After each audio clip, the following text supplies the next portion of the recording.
Olá, amores, tudo bem com vocês? Espero que sim e que continue assim. Essa é a aula 7, ela é voltada para a correção do seu caderno de aluno do segundo bimestre, volume 2, ok? Conforme eu falei no recadinho do Whats, deixe seu caderno do aluno aí do seu ladinho e que nós faremos as atividades da página 61 até a página 67, ok? Então eu reforço a todos vocês que não retiraram o material na escola, que vocês podem usar o caderno comum, tá? Não tem problema. Se você não está com o seu caderno do aluno aí, não precisa deixar de fazer as correções. Você vai fazer no seu caderno comum, tá ok? Mais um lembrete.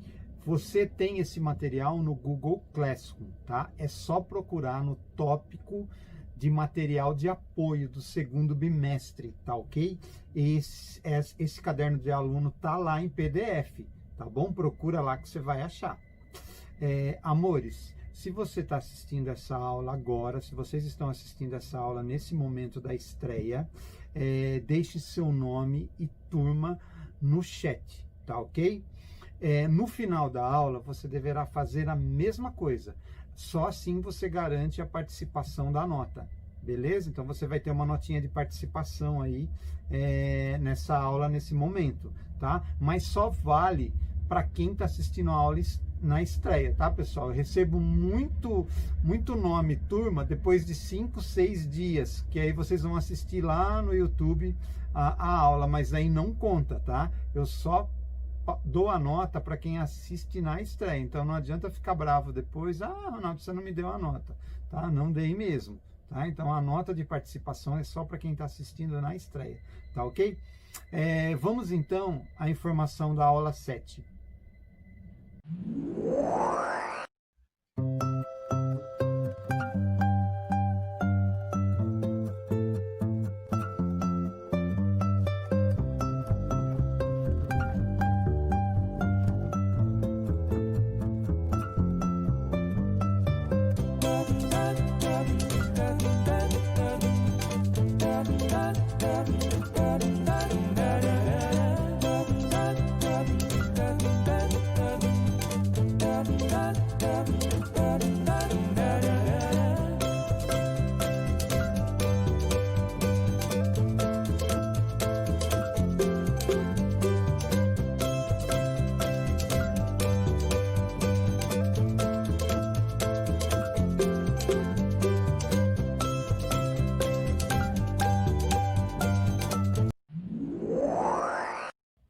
Bom, vocês viram que a gente tem bastante coisa para fazer hoje, né? Então a nossa aula, como eu falei, ela é voltada totalmente para a apostila. Então hoje nós só vamos usar a apostila, tá ok?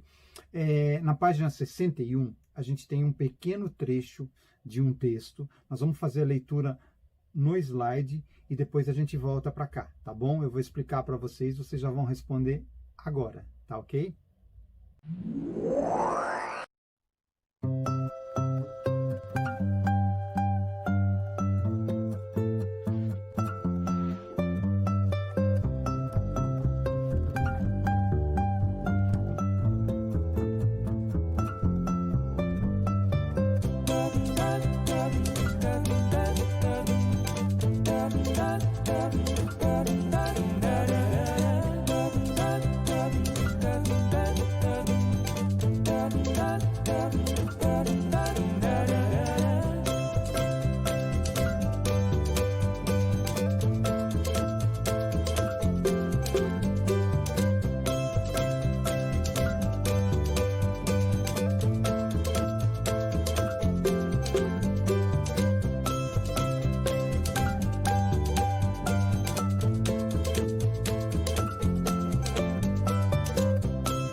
Bom, vocês viram aí que na página 61, depois que nós acompanhamos esse texto, tem uma pergunta aí, ó.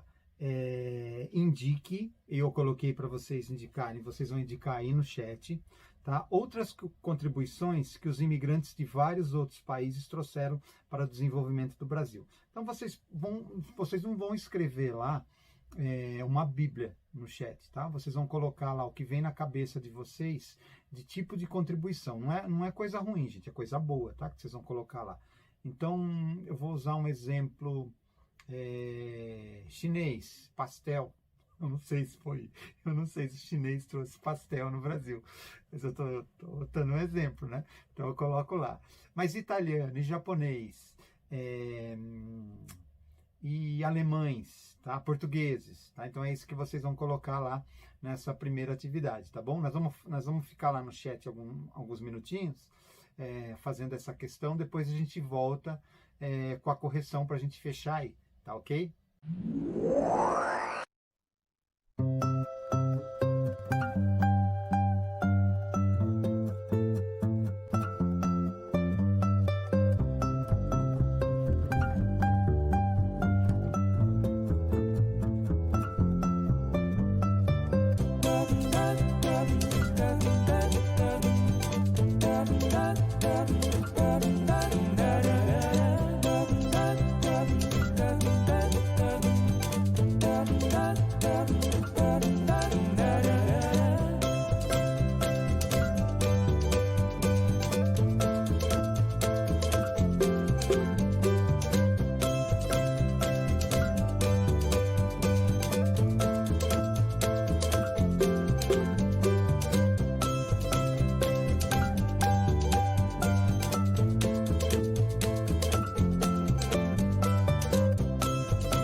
Bom, para fechar essa resposta, então, pessoal, eu coloquei algumas contribuições aqui dos principais povos imigrantes que vieram aqui para o Brasil. Pode ser que alguma coisa que eu coloquei aqui bateu aí com o chat, né? Assim eu espero, né? Que tenha batido aí com o que vocês escreveram. Eu vou passar então agora para vocês, tá? Eu não sei se vai dar tempo de copiar, porque o tempo nosso da aula ele é curto, né? A gente não tem muito tempo para vocês poderem fazer a copiar. Então eu vou colocar lá, vocês podem dar um print depois e copiar na apostila ou no caderno, tá bom? Alguns perguntaram assim, professor, acho que foi a turma do terceiro, do segundo, perguntaram para mim, do primeiro, eles perguntaram que não tem espaço nesse tipo de caderno do aluno. Realmente não tem.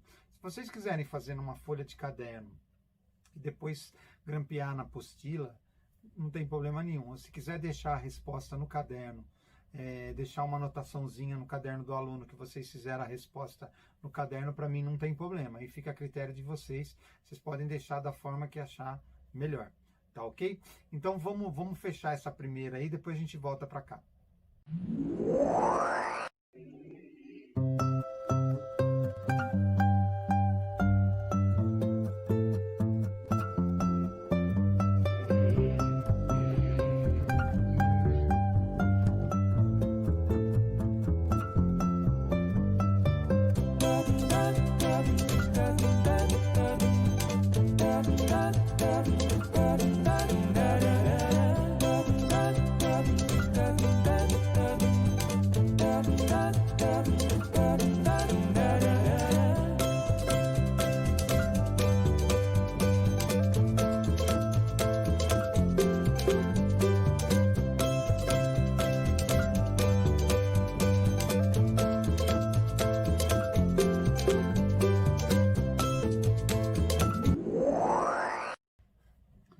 Bom, alunos, agora a gente vai passar direto, a gente vai ficar direto com a apostila. Então, nós vamos usar os slides, nós vamos fazer a correção. Alguns momentos nós vamos para o chat, tá? Então, através do chat, vocês vão passar algumas respostas para mim pelo chat. Nós vamos pesquisar também um tema aí que pede na apostila, no caderno do aluno de vocês pela internet. Nós vamos fazer aqui também. No final, uma atividade apenas que vai ficar para vocês fazerem no Google Classroom, tá? Então, vocês vão entregar para mim no formulário, tá? No Google Formulários, igual vocês fazem normal, tá? Esse trabalho vai poder ser feito em grupo. No finalzinho, mais à frente, depois eu vou explicar com calma para vocês, tá?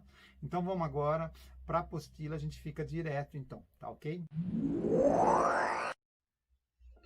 Bom, amores, vamos para a nossa segunda atividade desta aula, tá? Vou ler para vocês aqui, olha, para compreender a importância dos migrantes no processo de industrialização brasileira, leia os dados representativos no gráfico 1.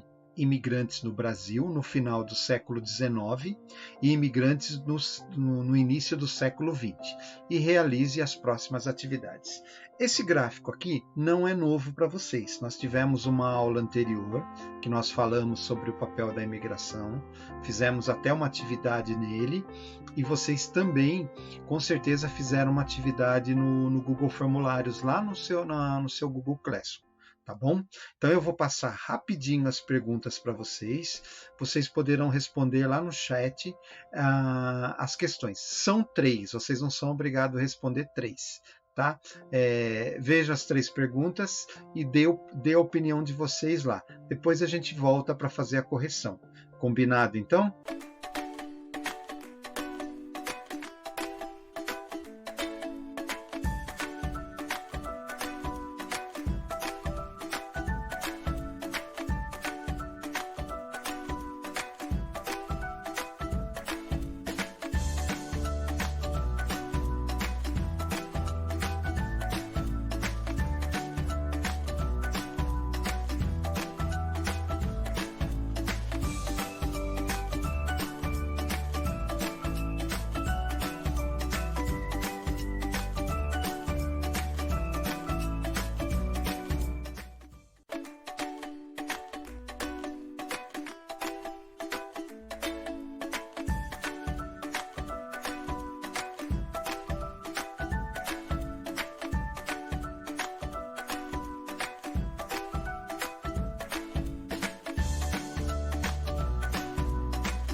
Bom, pessoal, depois desse tempo no chat, né, para a gente poder debater essas perguntas, né, vamos agora às respostas mesmo, que nós chegamos à conclusão lá e as mais corretas estão aqui. Vamos lá. Com questão B6, BC, nós tínhamos 3 perguntas, né? Vamos colocar elas aqui. Vamos colocar também a terceira. Bom, qual período o Brasil recebeu maior entrada de imigrantes? Fácil, né, pessoal? Só olhar pelo total. Olha aqui, ó. Você vem no gráfico, bateu o olho, qual que é o maior? Esse aqui, inclusive, já foi uma atividade que muitos de vocês já fizeram. Vamos colocar aqui, olha. Então, vamos passar aqui. Foi no período de 1904 a 1913. Tá ok? Olha lá, 1904 a 1913. Depois a segunda pergunta, de acordo com os dados apresentados no gráfico, aponte de qual o Brasil recebeu o maior número de imigrantes. Cuidado, porque vocês vêm direto aqui, ó. Vocês olham italianos. Nossa, 510 mil, 537 mil, que maravilha, né? Você bateu o olho e você fala, é italiano. Só que você esquece dos portugueses. Olha aqui, ó. 384 mil, 200 e pouquinho. Só que ele praticamente passa, porque você tem 155 e 170. Então, quem olhou, bateu o olho no italiano, imaginou que já era o segundo ou o primeiro maior, e não é. Os italianos é o terceiro. É só vocês somarem aqui na cor que vocês vão ver, tá? Então, muitos vão direto no italiano. Os portugueses, seguido dos italianos. E o que favoreceu o período de imigração, gente, foram as guerras na Europa, né? Os europeus não vieram aqui porque eles queriam. Tá? Eles estavam, o continente estava praticamente destruído. Já, isso, boa parte vieram já na Primeira Guerra, né? Você percebe aqui, olha aqui, ó. Tá? Depois nós tivemos mais imigrantes após a Segunda Guerra, mas não foi em tão larga escala. Mas a boa parte dos imigrantes vieram no período já da guerra aqui, ó, nessas duas faixas aqui. Então vamos colocar ó, a instalação das indústrias no Brasil. O Brasil não tinha uma mão de obra qualificada para esse tipo de trabalho e com a Europa em crise devido à Primeira Guerra Mundial, uma solução foi essa, trazer imigrantes de lá. Ok? Vamos para a próxima então.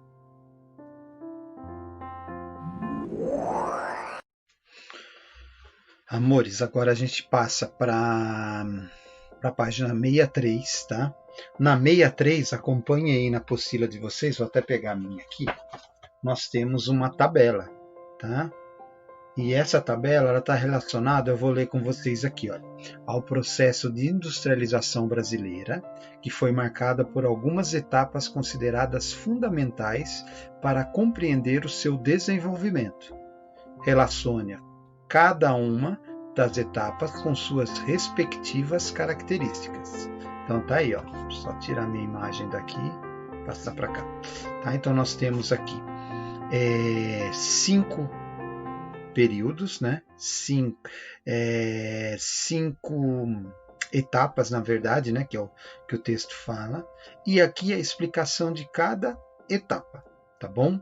Para a gente chegar na resposta, eu vou colocar agora para vocês uma sequência de slides com a etapa e como ela era caracterizada, tá? Qual a característica de cada etapa. E aí vocês vão acompanhando, porque assim que acabar essa sequência de slides, vocês chegarão à associação correta aí entre as duas colunas. Tudo bem? Então vamos para a sequência de slide e aí a gente volta já com essa correção automática. Essa é bem mais fácil. Beleza?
Amores, nessa daqui já deve ter gente falando assim, buzinando para mim.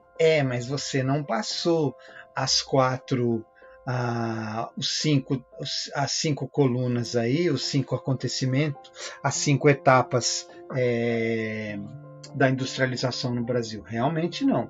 Né? Lá na apostila fala para você fazer alguma pesquisa, mas vocês estão lembrados que numa aula anterior eu falei da era do JK, e eu falei da era do Getúlio Vargas. Então, a era Vargas e a era JK. Você sabendo a era Vargas e a era JK, você já mata essa questão, tá? Agora vocês estão mais ou menos sabendo, porque vocês acabaram de ver o slide completo. Mas olha como é fácil. Então, a primeira aí, governo Juscelino Kubitschek. Bom, isso a gente viu na outra aula. Então, a alternativa é 4A. Tem alguma que é 4A aqui, olha? Só a D, ó. Não tem nenhuma com 4A. Nenhuma. Então, aqui logo na primeira você já mata a alternativa, mas vamos lá. Olha a outra. A B. Ditadura militar de 1964 até meados de 1980. 5C, olha aí. Era Vargas. Política nacionalista da era Vargas, que vimos em aula anterior. 5C. Opa, temos uma aqui, mas nós não temos 4A aqui, então essa não é. Ó, por enquanto é a D. Vamos lá? A década de 1990 é a 1D. Tá? Então nós temos um D aqui e um D aqui. Opa, tem duas ainda. Só que aqui não bate com a 4A, 4C. Por enquanto a D.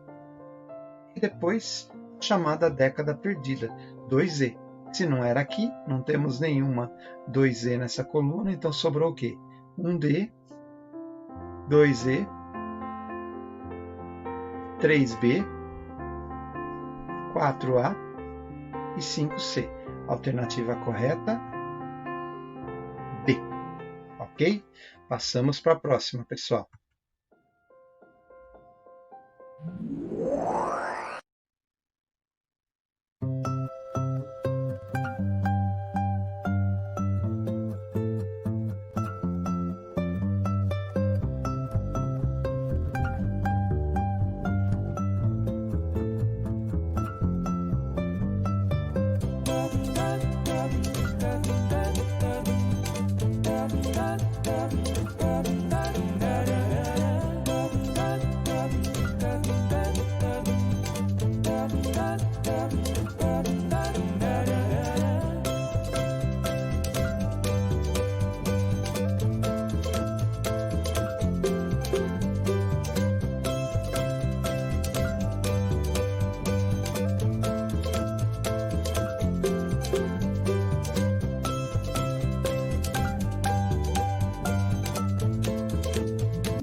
Bom, alunos, vocês viram agora no texto anterior aí, de introdução ao mapa, que o Brasil ele é um dos países mais industrializados no mundo. Então, mesmo o Brasil sendo um país emergente, ele ocupa uma posição de destaque no cenário mundial, né? Porque ele tem uma posição. É lógico que essa posição do Brasil deve ter caído de 2015 para cá, mas que tenha caído. O Brasil está num cenário muito bom a nível de países ricos, de outros demais países. É lógico que o Brasil tem todos os problemas de um país emergente, de um país subdesenvolvido, mas a sua industrialização não fica para trás de ninguém, tá ok?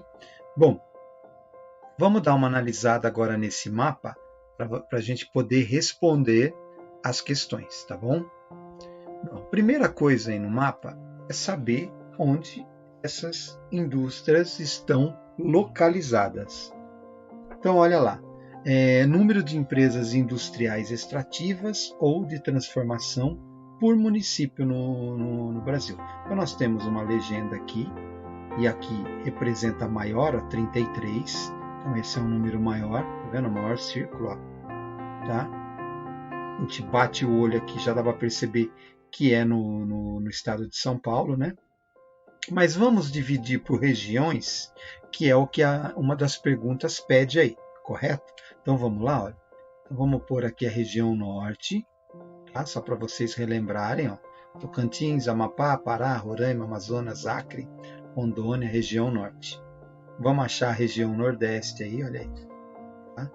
Então, a região nordeste, com seus 9 estados aí. Depois nós temos a região centro-oeste, olha aí, ó, Mato Grosso do Sul, Goiás e o Distrito Federal, né? Que está aí.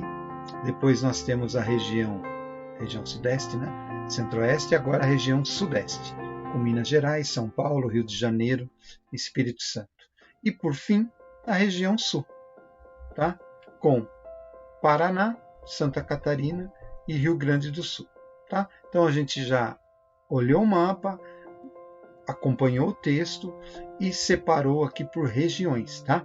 Pessoal, região centro-sul não existe. O centro-sul, quando a gente fala, a gente pega o Brasil do centro, olha aqui, ó, do centro para baixo, que por coincidência é uma área de franco desenvolvimento do Brasil, que é a região central até o Rio Grande do Sul. Por isso que a gente fala, às vezes, essa região centro-sul, ok?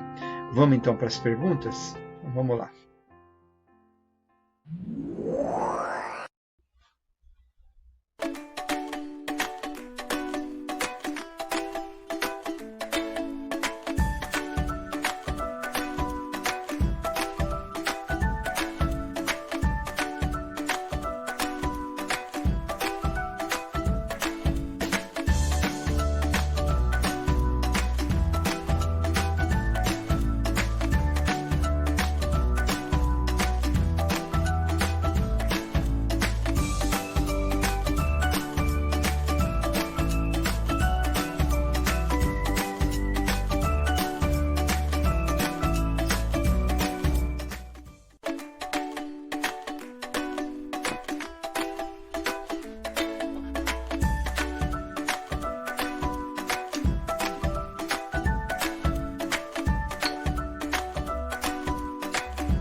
Bom, queridos, vamos fazer a nossa correção, então, dessas 3 perguntas, né?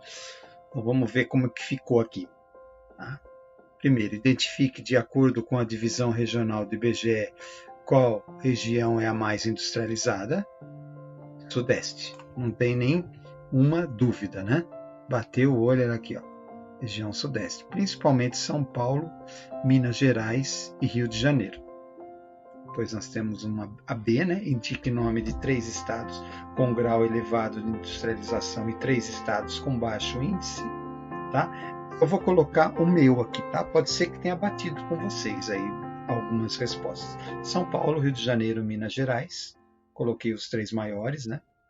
E escolhi lá da região norte, ó, o Acre, Roraima e Amapá, de baixo índice de industrialização. Ah, professor, eu coloquei Tocantins, tá bom? Tá.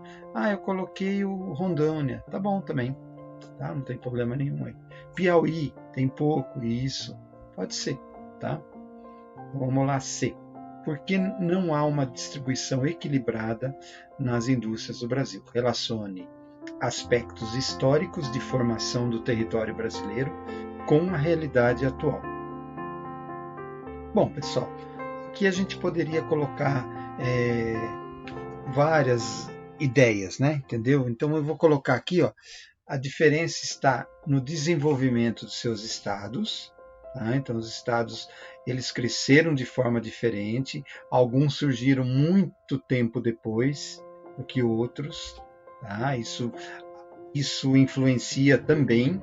Aí depois outra parte, a colonização se deu principalmente no litoral, é verdade, olha. Tá? Então é nessa faixa, por isso que também você tem muito mais pessoas aqui e muito mais indústrias também, a proximidade com o oceano, né? Para você exportar ou importar mercadorias. As melhores rodovias e ferrovias, assim como as principais indústrias, se encontram no Centro-Sul. Lembra que eu falei do Centro-Sul? Olha essa área aqui, ó. Tá? Então, ela se encontra assim como no litoral do Nordeste, no Centro-Sul do país e nas faixas litorâneas. Tá? A gente responde essa parte. Se vocês colocaram algum outro aspecto que tem a ver com essa mal distribuição, essa distribuição irregular aí do Brasil, beleza, tá? Vamos para as últimas atividades agora da nossa aula, tá ok?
Bom, amores, nós estamos agora na página 67, Deixa eu confirmar aqui, isso. E vocês viram agora que eu coloquei um texto para a gente evitar parar muito, para não atrasar a nossa aula. Nossa aula ela tem um limite para acabar, né? E nessa questão nós vamos grifar no próprio texto, tá? E eu vou explicar por quê para vocês. Olha aqui. Na questão A, é a primeira aí da página 67, indique os fatores que contribuíram para o aumento significativo no uso de agrotóxicos no Brasil. Tá? Então, a gente vai grifar essa parte que fala. Vamos colocar lá, olha. É um dos últimos parágrafos lá, tá ok? Então, nós vamos grifar as partes importantes que pedem aí para indicar os fatores, tá? Desse aumento do agrotóxico. Estou colocando aqui. E olha, predomina o sistema intensivo, que utiliza máquinas, insumos agrícolas, fertilizantes, agrotóxicos, sementes, técnicas pecuaristas modernas, com o objetivo de elevar a produção e reduzir as perdas, garantindo um grande aumento produtivo, porém, são práticas causadoras de impacto ambiental. Olha, uso do agrotóxico. Bom, tempinho aí para vocês darem um print, ou quem já está com a apostila do lado, por favor, grifem essa parte aí, é justamente a questão A, que pode ser feito no próprio texto, como eu passei agora para vocês. Beleza? Então, se não der tempo de pegar, depois vocês retornam o vídeo mais tarde, tá ok?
Bom, alunos, aí vocês viram esse pequeno texto aí, né?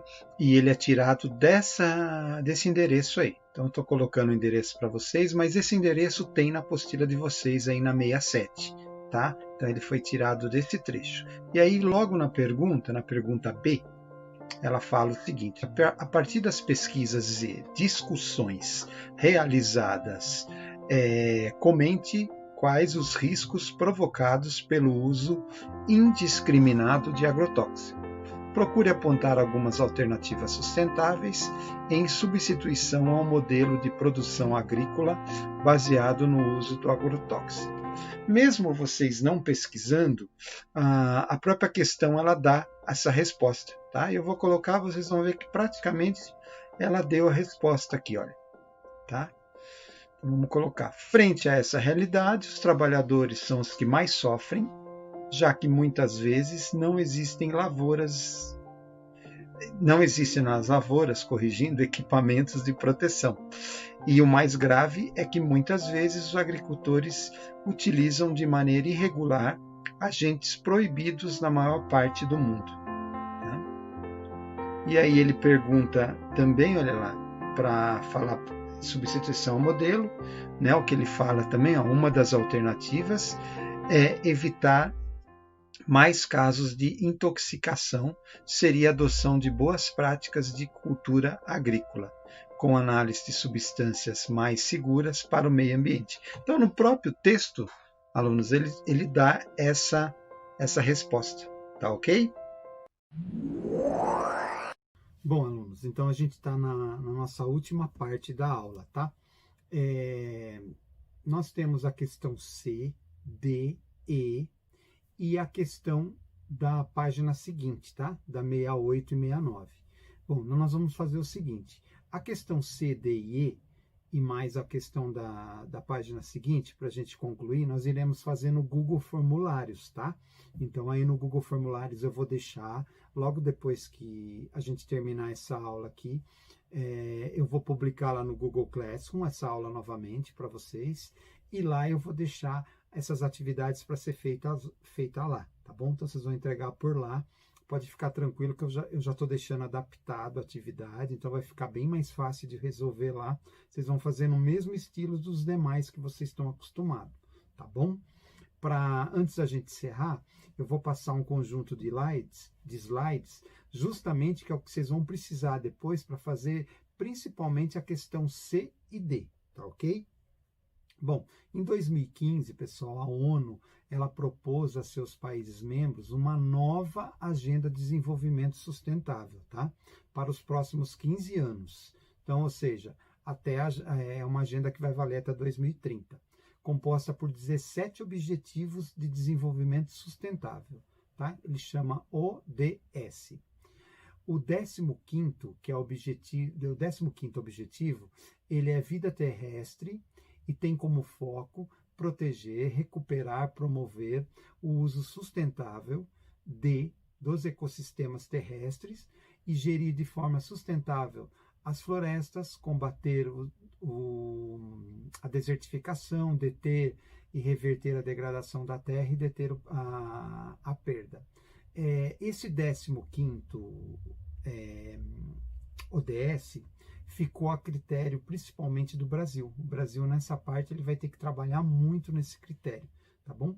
Eu vou pôr, então, um slide desses objetivos novos, tá? Depois eu venho para encerrar a aula. Essas atividades, então, a gente vai fazer no Google Classroom, tá ok, então?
Bom, é isso, tá? Então, as atividades a gente termina no Google Classroom e a nossa aula fecha um pouquinho, a gente avançou um pouquinho o horário, mas deu tempo de fazer boa parte das atividades, tá ok?